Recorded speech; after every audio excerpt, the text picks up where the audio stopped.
Welcome everybody, welcome Dan Snow's History on YouTube. We're going to the heart of the Pacific Ocean. We're 2,500 miles from the coast of South America, and there we're going to find one of the world's most iconic archaeological treasure troves, Rapa Nui, known to many of us as Easter Island. We're all familiar with those towering stone faces, those statues, the moai. They gaze across a windswept volcanic landscape. These monolithic figures are sentinels, testament to a once thriving civilization that existed on that island. Rapa Nui was first settled by Polynesians only about 1,000 years ago, and then it became isolated from the rest of the world. These settlers, they built a rich and complex culture. It was rooted in ancestor worship, hence the massive statues. It was rooted in astronomy and ritual. But then something very dramatic happened. The forests vanished. The moai were toppled. The population crashed. And for centuries, the collapse of this society has been the subject of fierce debate. Was it an ecological catastrophe brought on by just deforestation and overpopulation? Or was it the Europeans? Or a more nuanced story of resilience and adaptation in the face of all sorts of different challenges. Joining me today to explore the island's extraordinary past is James Grant-Peterkin. He's a cultural historian, someone who's lived and worked on the island for over 20 years. He's going to take us through the story of the Polynesian expansion across the Pacific, but also that of the human ingenuity of this island in one of the most remote places on Earth.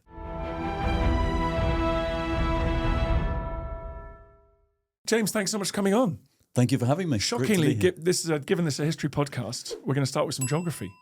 Tell me, give us a sense of just how remote this island is. So Easter Island, or Rapa Nui, to give it its Polynesian name, it's one of the most isolated inhabited islands anywhere on the planet. 2,500 miles off the west coast of South America, halfway between Chile and French Polynesia. But perhaps to put it in real terms, it takes 5.5 hours to fly there from the nearest international airport. No. Okay. And is it significant, apart from the statues, but is it significant because it's sort of at the end? People might think about the Pacific as this long spray of islands going right across. But Easter Island is right at the end of that, is it? It is. So it's the easternmost point of the Polynesian Triangle, okay, which is this. So Easter Island is really the culmination of this incredible human settlement that took place over at least 5,000 years, that meant that humans ultimately settled pretty much every habitable island in the Pacific. And okay, we're going to come onto that voyaging, but does that mean they inhabited it sort of last? Did it take the longest time to get there? Yes. So okay. The generally accepted theory is that New Zealand was the very last one, Aotearoa, when the Maori eventually arrived in about 1200. But it seems that prior to that and just shortly before then, humans also reached Easter Island as well. Okay, so you spent a long time there. I spent more than 20 years living there. I love it. Just tell me the story of how you arrived there in the first place. So I was on a year between school and university. I needed to learn Spanish, so I went to Chile. People took one look at me and spoke to me in English, so I couldn't get any Spanish. Can't imagine why. I thought you just looked like a local. I know. And so I couldn't. And then suddenly this opportunity came to go to Easter Island to work. And I thought, this is it. It was a place I'd been fascinated by as a child. And I suddenly thought, this is the opportunity to actually go and not just visit, but to live there. And so I spent 4 months there, I think, and I was absolutely captivated. And when you were there, I'm not suggesting you're very old, but was it perhaps not super developed for tourism and visiting? It wasn't. I mean, this was 1996, so it was a while back. And no, the island was surprising. I couldn't believe it. The island was surprisingly underdeveloped for tourism. And it just seemed there was this absolute gold mine in terms of archaeology, history, culture, and no one was coming to see it. I couldn't believe it. Okay, we're going to get onto the island itself in a sec, but this is one of my favourite topics in world history is the maritime expansion of the Polynesian people. Really? Yeah, but their navigation, their technology. So these islands are uninhabited until fairly recently. Where did the Polynesians come from? So the general consensus is that they came from Taiwan. Yeah, interesting, isn't it? And that about 6,000 years ago, a seafaring people embarked from Taiwan on their canoes and gradually began exploring the islands to the east of there. So 6,000 years, that's when passage tombs are being built around Britain, for example. Stonehenge is not far off, and yet until that point, there's no human settlement on these islands at all. That's incredible. The entire Pacific, as far as we know, is uninhabited, and therefore they had an absolutely blank canvas to go out there and explore and settle. And what were the technological hacks that they had? What the boat building, the astronomy? How did they do that?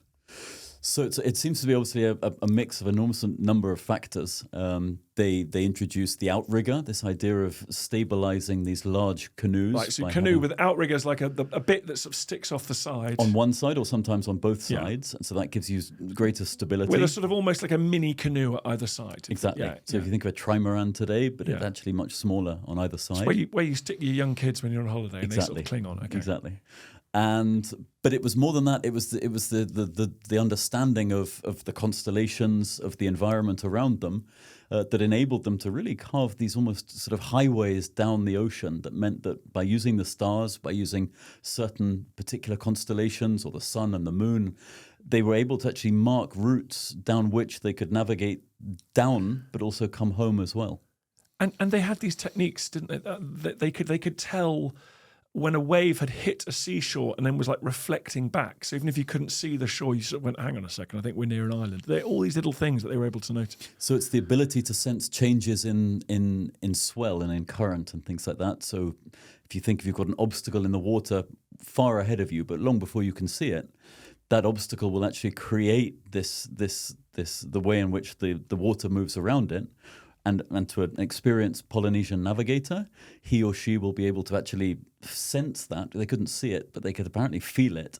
They would say that they would lie in the middle of the canoe and actually with their body feel the motion of the ocean. See, that is just... And by that, they would know that there was something or possibly something up ahead that was changing the shape of that swell. I mean, that's just one example of the dozens of techniques that they had that helped them to therefore find these islands. And what I love about it is because of the relative lateness of European exploitation into that world, we've actually been able to save some of that, or those oral traditions and those stories. We've sort of modern scholarship has been able to write them down. So we do have that connection with the past. We actually know, which isn't, say, true of the Vikings. We actually really do know how these things, how they were able to use the stars. Well, exactly. So having had this prolonged period of isolation from the rest of the world, you ended up with this incredibly robust oral history. It meant that when the Europeans did arrive, sort of 17th, 18th century onwards, that they'd already found very established societies, established communities who had these traditions very much inherent in their practice, in their upbringing. Okay, talk to me about some of these distances. Once they'd gone to these places, did they then become sort of isolated, or were they cruising about between Hawaii and Papua New Guinea? Like, what are we? Is this a real trading and exchange system in this Pacific?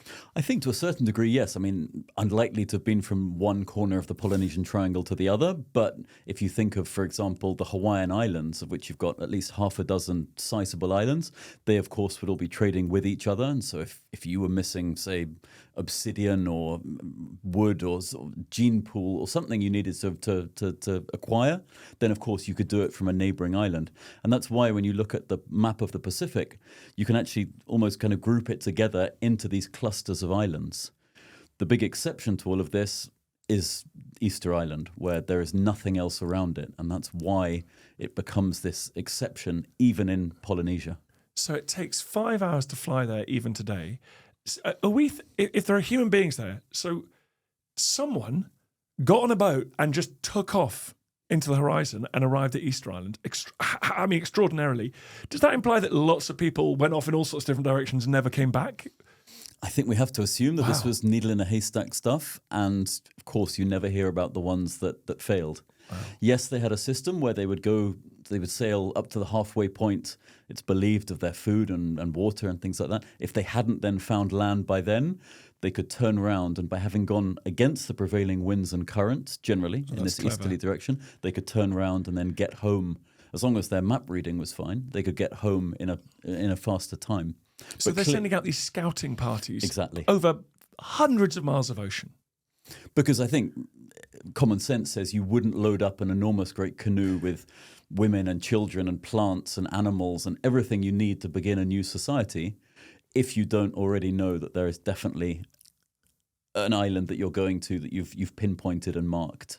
And so these scouts, and these are the unsung heroes of Polynesia, if you like, because these were the people that were going out and having to try and find these remote islands. How did their culture, how does their religion, music, culture sort of underpin the sort of bravery and professionalism needed to sustain those expeditions? Well, certainly on Easter Island, I mean, they still have, certainly in the songs that they sing, vivid accounts of that first voyage of the first king that set foot on the island. And so there is certainly a recognition that these voyages were absolutely pioneering in their nature. I think the Scouts are the one group that perhaps don't get the recognition that they deserve, because, like a lot of things, you only remember the winners. Yeah. And we talk about this drive to discover new islands. Is that because population grows, everything just gets a lot of younger sons who aren't going to inherit anything? That's probably not right in that culture. But young and bored men and women go, let's go and start our own thing somewhere else. And is there just a culture of expansion, or are they being forced off by shortages of food and resource? I think it's a real mix. So I think in some cases, yes, you've got overpopulation on small islands, lack of resources, you need to move on to a new island. Intertribal warfare features a lot in Polynesian oral history. So if two factions are fighting, clearly the losing faction probably has to find a new home to live in. But what's amazing is that even on islands where seemingly they were living in relative harmony and, lack of diseases, things like that, there is still this human drive, which is wonderful because we see it even today, this human drive to get out there and discover what's over the horizon, and the fact that you could be living happily on your island, but we all seem to have, or many people have, this inherent curiosity to get out there and see, whether it's to go and travel to another country, as we're fortunate enough to do today, or in the case of the Polynesians, to get out there and literally go and discover what was beyond what they could see. It's just wild. So on Rapa Nui, Easter Island, mm-hmm. It's the furthest end of the chain. So what date do we think people arrived there? About 1000 AD, so about 1,000 years ago. Okay. And are there traditions of names, people that arrived? Yeah, so I mean, they know the first king, Hotu Matua, really? who was the first king to apparently lead this party of people to the island. But what's so interesting about Easter Island is you don't then hear about subsequent voyages. And so it seems to be almost this closing of the door behind them when this first group arrived. So they do get quite isolated after that. Yes, and that's why if we take it to the extreme, it's perhaps 700 years of isolation until the Europeans arrive and discover for Europe this particular island in the South Pacific. And so it must be so fascinating for you as a historian to look at how Easter Island culture, Rapa Nui culture, differs from the Maori in New Zealand or other islands. Do they branch away quite rapidly? Well, it's one of these things where you've got this sort of common ancestor, and so you've got the culture has a sort of a centre to it in modern day, say, French Polynesia. And then as you go to the other islands in the region, you start to see bits that, of course, look identical, and then you see bits that are completely different. And I was always interested in the language. I mean, my studies were in the linguistics of the island. And so it was fascinating to go to, say, New Zealand and work out that if you changed certain letters, the Rapa Nui that you speak on Easter Island was still remarkably similar to New Zealand Maori. And just how far away is that? We're talking 6,000 miles away or something. So, I mean, it's distances that are just unfathomable in any other part of the world if it wasn't the Pacific Ocean, where the scale is everything is off the scale.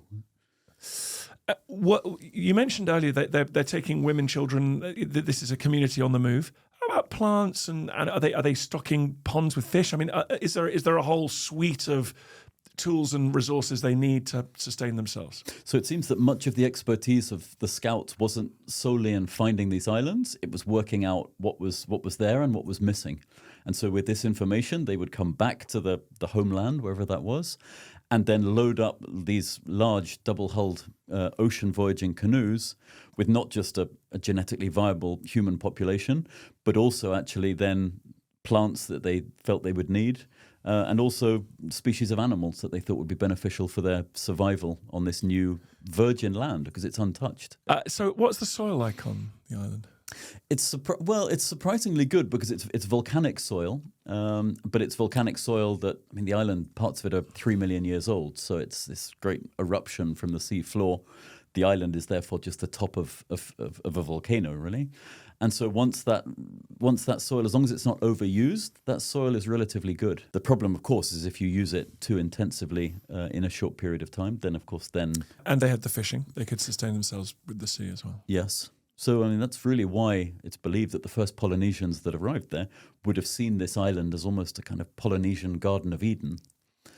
And for that reason, perhaps raised the drawbridge behind them, because they thought, well, this is, we've got everything we need here. And in a way, we almost don't therefore either need to go home again, or we don't want others arriving here and this becoming... So it was this almost well-kept secret in the corner of the Pacific. And did it remain... homogenous? I mean, there was a king. Was there succession? Was there? Do you see different tribes and groups? Does it become fractured? So it fractures off into family groups, which I think is normal. So they divide the island up into 10, the equivalent of pieces of cake, so that everyone gets a bit of coastline. Everyone has perhaps the agricultural land in the center of the island. And by that system, over generations and over centuries, they maintain this idea of different tribes. But of course, it's highly cooperative. They're all working with each other. They share the one quarry where the iconic statues were carved. So it's not, certainly at that point in the history, this idea of sort of tribes. It sometimes sounds a bit... It was really distinct family groups. Is this a good time to come onto the statues? Right. There's never a better time to come onto the statues. So these the Rapa Nui statues, Easter Island statues that are so iconic. First of all, I've never seen them. What are they like in the flesh? They're amazing. I mean, it sounds a bit cliched, but there is an incredible energy when you wander around, particularly the quarry where they were all carved. Because the treat on Easter Island, it's not just the end product that you get to see. So you don't just get to see the sort of end of production. You can still, to this day, go to the quarry and see literally etchings onto the rock, half-finished carvings. Some moai is the name of the statues. Some moai that have been completed but haven't yet been transported. And so you can really follow the whole process from start to finish. So it's like they just put their tools down and walked away. So it's literally as if someone pulled the plug out of the factory floor and everything stopped at that point. Okay, so you've got the quarry with all these moai in different levels of completeness. How many other of these giant statues are there around the island? So there's about 1,000. 1,000? So people often underestimate the scale that the moai production took on Easter Island, because it's easy to think that it might have just been a few slightly crazed carvers who wanted to do something different. But in fact, you realize that this was an island-wide obsession. And, the entire community would have been involved either directly in the carving or in being the backup to actually making sure that the carvers had stone and food and everything else. And you've got to move them around. And the transportation becomes an enormous undertaking as well. And how far do they move? What distance are we talking? So, I mean, the island isn't particularly large. It takes about 1 hour to drive around the island today. But to transport a moai, you're probably looking at a maximum of 20 miles, which is not insignificant. Because they weigh... Up to 100 tons. What are you talking about? The ones that have been moved, yeah. 100 tons? Yeah. And no horses or elephants. I mean, this was all done by... Human power. And this is why you get the UFO stuff coming in, because people can't bear the fact that humans might at one day have been capable of doing this. And did they roll them on logs? Did they know about wheels and logs and things? So there's two schools of thought. One is it's basically the rolling, which is the idea of placing it onto some kind of sled and then dragging it over rollers to therefore reduce the friction, or that they might have been rocked in a way that, if you think of at home, if you're moving a heavy piece of furniture, you might get it onto its corners and kind of waddle it from side to side. And it probably was a combination of both techniques, if not others as well, that archaeologists still haven't quite worked out. But this is one of the many mysteries on Easter Island that's still is still very much being argued about by archaeologists. And why? Well, because this was the deep-rooted belief in Polynesia, and it's not just in Easter Island, but it's across the entire Polynesian triangle, that important people possessed mana. So this was a spiritual power that was bestowed on them by the gods, and that therefore when an important person like that died, what you wanted was a physical representation of them in order that this manor would still exist after their death. So it's actually a fairly human idea. But the idea was that because on Easter Island there was this incredible stone quarry, they had all of the raw materials needed. This culture of carving representations or idols to represent these important ancestors, it developed in a way that it couldn't possibly have developed anywhere else in the Pacific. So do you think they are all of actual individuals, or are they all a reflection of those sort of mythical founders?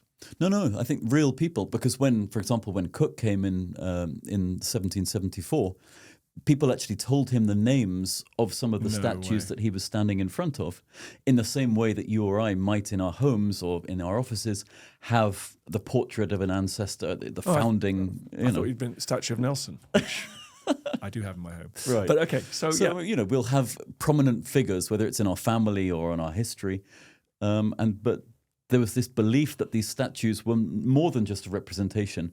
They actually were the spiritual embodiment of this person. Wow. This is really why, and this is going off on a bit of a tangent, but this is why the whole repatriation of moai that has been in the news recently, particularly with the British Museum and things like that. This is why for the Rapa Nui, the people of Easter Island today, this is much more than just a statue. This is much more than just part of their history. For them, this is a living ancestor, and so this is why it's always been quite difficult acting as kind of intermediary between sometimes the island and organisations such as the British Museum to sometimes convey this idea that what we might see as simply a piece of rock that is an important part of one island's history, that for the islanders that might have a much more significant meaning to them. There's been a really interesting, quite exciting sort of historiographical debate about Rapa Nui, about whether it was sort of torn apart by civil wars, they all toppled all the statues, and whether that was when the Europeans arrived or after or before. Try and give me a timeline here. What do you think was going on in the culture of Rapa Nui in, say, 1700, before Europeans were even dreamed of? So I think we have probably in 700 years of complete isolation, which is why it's such an interesting experiment, really, in the way in which humans behave in such an unusual set of circumstances. So by 1700, it seems that you've had this enormous rise in production of statues. Population has grown, no threats or attacks from outside, no diseases brought in from any outsiders. So you've got a population that's thriving, if not getting almost too large for the island. But of course, when they've had the wood to build canoes, they've carried on searching for new islands around Easter Island. It's just that we know today from looking at a map that there aren't any. But they would have believed that over the horizon there would have been other islands for them to settle. So they wouldn't have therefore been perhaps overly concerned by this rising population, lack of resources. They clearly weren't stupid. They weren't ignorant of what was going on their island, but they must have always thought there was going to be this escape route, if you like. You think scouts were going out and coming back? And I'm sure they were, because there's no reason for them to believe they'd reached the end of what today we call the Polynesian Triangle. And was there enough wood for those canoes? Did you start to get deforestation? Well, deforestation clearly happens, yes, at the beginning when they need to clear land to plant on, and subsequently, clearly with the moving of statues that weigh upwards of 100 tons, you need some kind of wood, you need fibre for ropes. Carving a statue is incredibly resource heavy, if you like, and so this was not something that, unless you had a very active management of the resources, this was clearly something that was going to put pressure on those finite resources.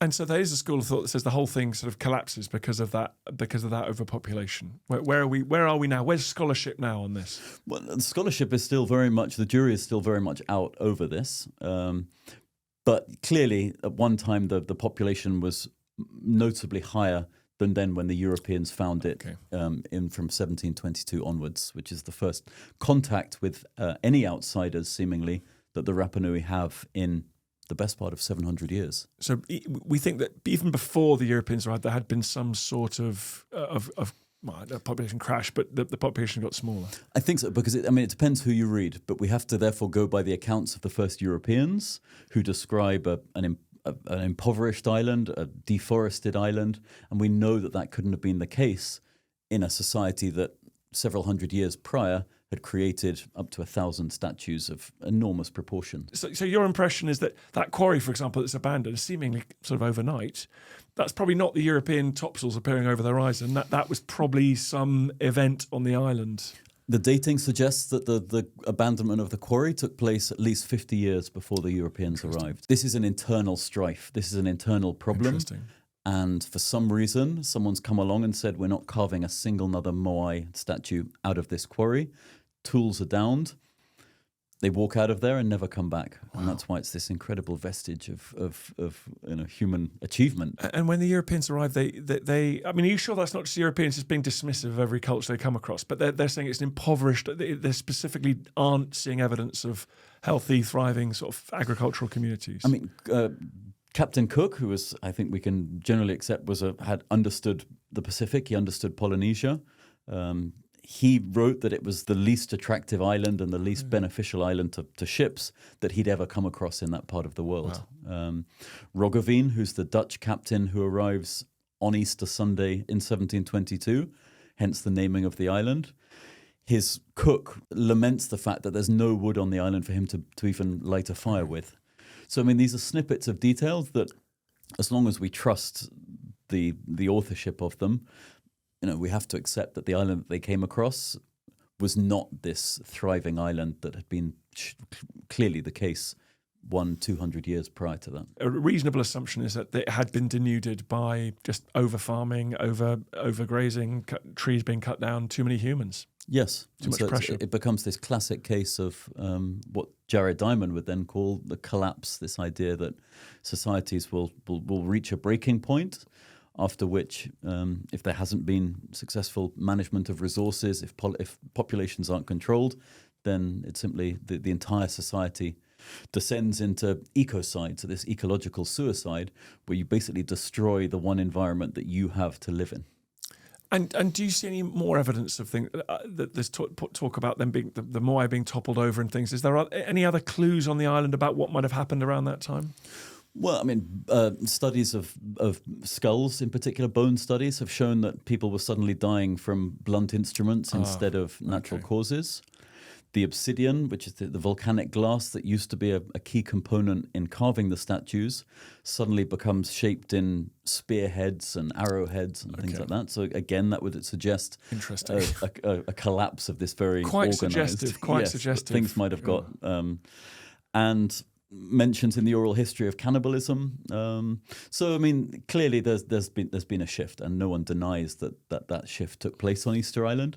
I think what's interesting to study today is the exact time scale and the causes, and that's really where archaeologists are arguing about. Is there a suggestion that the first European ships, they might have brought disease, or there could be other? They would have done. I mean, they would have brought. They would have brought. Sailors will bring certain things with them, and know that clearly would have been the case on Easter Island. You wouldn't have had any defences against those kinds of diseases.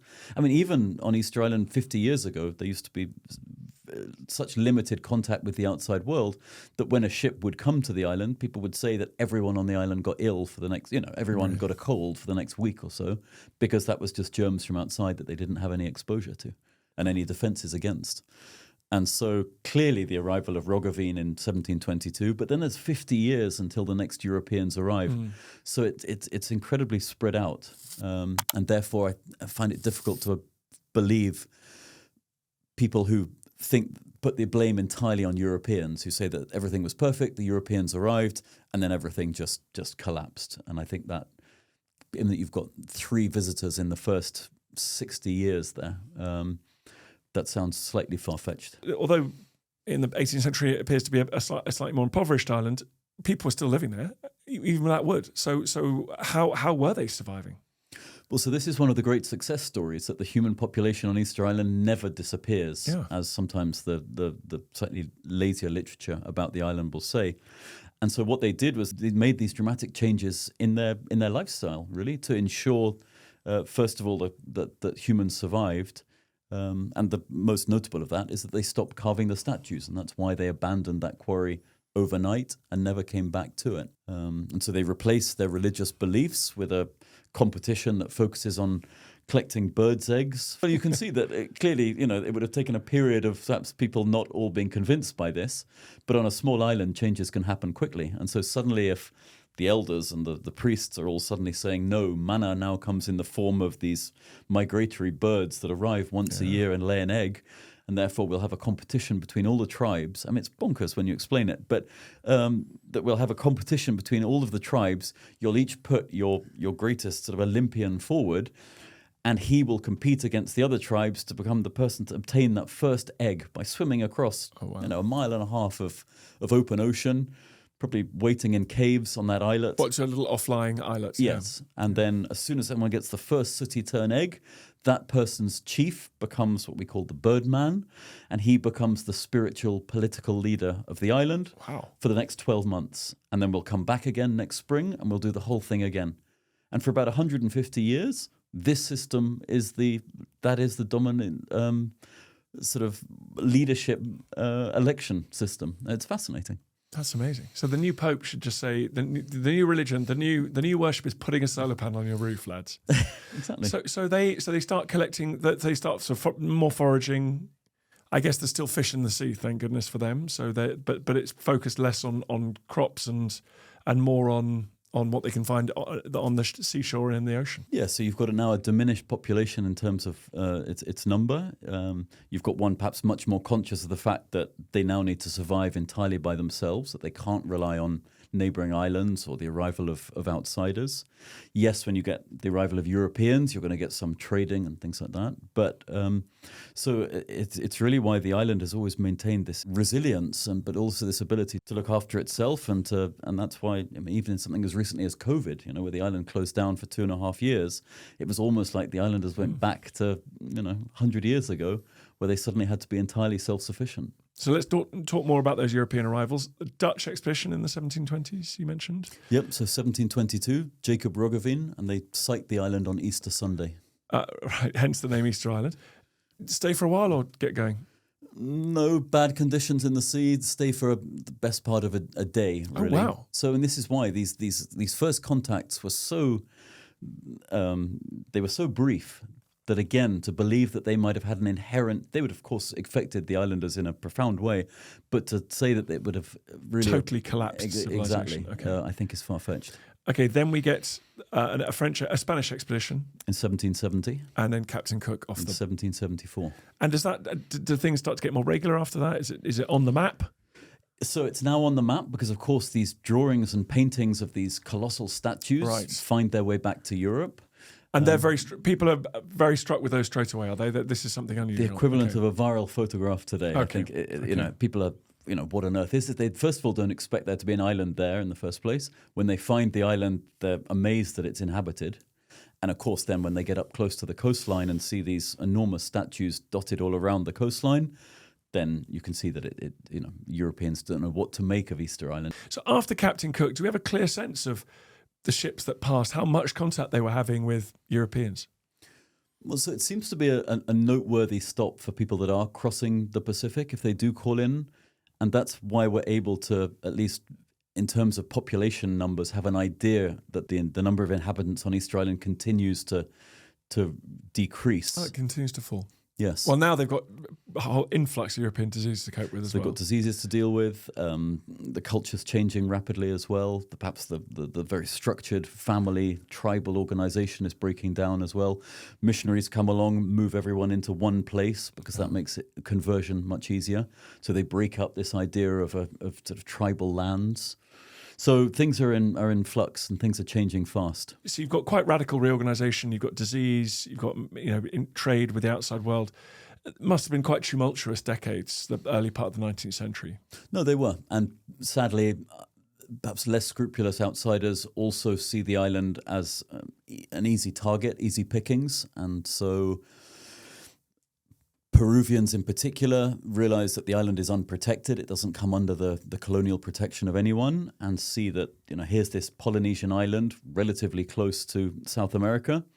Peruvians suddenly start needing slaves or certainly workers, and so they start these incredibly damaging raids on islands in the Pacific, but notably particularly to Easter Island, where several thousand islanders get lured onto ships, taken away to go and work on guano mines and things like that in Peru, in the mainland. And most of them, of course, many of them don't survive the journey there, but of course very few of them ever make their way back to the island. And when eventually international outcry says you've got to repatriate these Rapa Nui back to their island, they return just 15, having taken thousands away. What?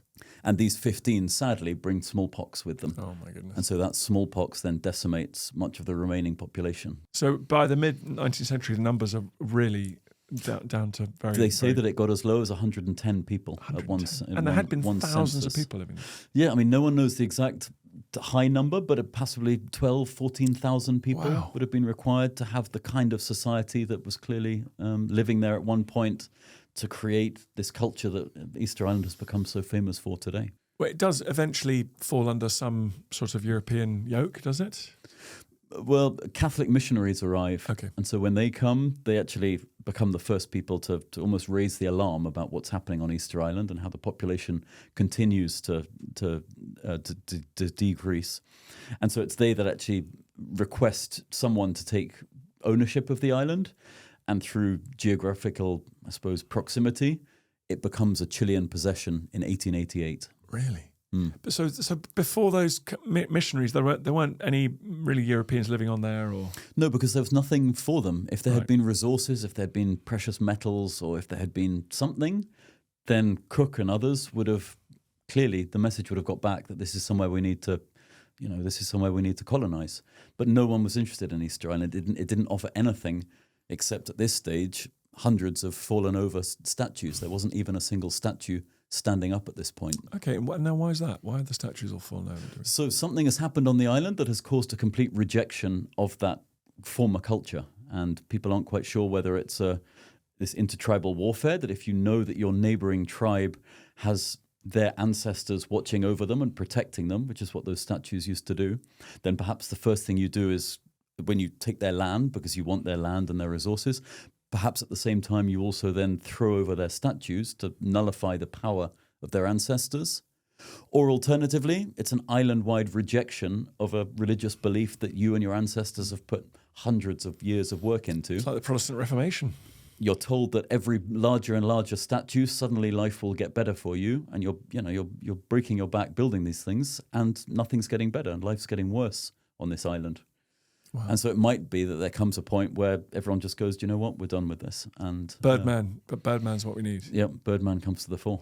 And did the Catholic missionaries succeed in getting rid of the Birdman theory and replacing it with Christianity? They did. So they obviously didn't like the idea of a people who were worshipping birds' eggs, and so they came along and replaced it, and found actually the islanders fairly easy to convert to Christianity. And so whether by that point the Birdman competition wasn't quite so deep-rooted as it had once been, who knows? But there seems to have been a relatively smooth transition into Christianity. And as a result of the Chilean takeover, does Easter Island and its people get focused more towards the Spanish-speaking Latin America and away from their hereditary, customary links with what would have been links with the rest of the Pacific world? So to a certain degree, yes, except that Chile was, fortunately today, but Chile was so useless as a colonizing power that instead of imposing their culture heavily on it, they sent one cargo ship a year to the island, and that was their way of, that was really their commitment. So what you don't get, which of course you get in other parts of the Pacific, you don't get this dominance of an outside culture or language. So today most people are bilingual. People speak Spanish on the island because it's the official language, but people also speak Rapa Nui. Whereas perhaps if another nation had come in and taken possession and control of Easter Island, you might have had that Rapa Nui ultimately being replaced entirely. So it's something that we're very grateful for today, the fact that Chile has been perhaps, but again, you're dealing with something that's 2,500 miles away. And has no economic value in the minds of politicians. No. What it does actually have is quite important strategic value to Chile today because it gives them an enormous part of the Pacific that they wouldn't otherwise have. And so in terms of things like shipping routes, air routes, the island actually is quite, and particularly now with marine protected areas and things like that, the island is suddenly becoming quite relevant. But this is all in the last 20 years or so. So. When you went there, did you fly? So I flew there. There were 2 flights a week, I remember, and it was really just a refueling stop between flights from Chile to Tahiti in French Polynesia. But given the distances and the fact there's no other airstrip anywhere in that part of the Pacific, they used to refuel on Easter Island and then carry on. But I remember the time I first went, I think there were about 30 of us that got off the plane and were actually staying on the island. So I mean, I couldn't believe it, given what I thought was the attractions of Easter Island. I just couldn't believe that no one else was. And it's still just as remote. Is if you go there now, are there lots of tourists? Well, so, I mean, there's now a minimum of 1 flight a day. So, I mean, really, tourism is dictated by the amount of flights to the island, occasional cruise ships, but very few. So I think then the nice thing about the island today is it doesn't feel overrun. But I think it's something that the island does have to be careful of because, of course, as places grow in popularity, and we've all been to places, say, 20 years apart, where you go once and it feels very untouched. You go back and it feels completely overrun. Because these places can change quickly. So hopefully, and I think they are very aware of it, it will be protected because you can give out a certain amount of passes to the island per year and things like that, and therefore keep a cap on tourism. And it sounds like a very exciting place to be a historian or archaeologist because there's so much at stake. There's still so much that's some really big questions that we're trying to answer. It is. The frustrating part is that the islanders themselves, there's a slight reluctance towards outside archaeologists, historians coming in and particularly digging around and things like that. So I think 20, 30 years ago, speaking to archaeologists who were digging then, they say this was absolute nirvana for them. I mean, this was an untouched gold mine where they could come in and really make significant finds and come away from each expedition believing they'd understood more. Now I gather the paperwork and the bureaucracy is so difficult that sadly it's becoming less the case. But on the good side, more islanders themselves are now going to university to study archaeology and study history. And so you've got this sudden emergence of a younger generation of island-born experts who will hopefully take that forward. And so we won't therefore need to rely quite so much on sort of outside input. And how many Rapa Nuians are there today? So the island population is I think it's about 9,000 at the moment, of which just over 50% are considered Rapa Nui, okay. So they're of Polynesian descent. The remainder are mainly mainland Chileans that have settled there. And then a few odd outsiders like myself. Like you, living in your tent. Yeah, well, yeah. So it was an incredible experience. And obviously I went there with no notion of that I was going to live there at all. But it was, became obviously a life-changing decision when I did. James, it's a pleasure to have you with us. Thanks, Dan. Thanks for having me here.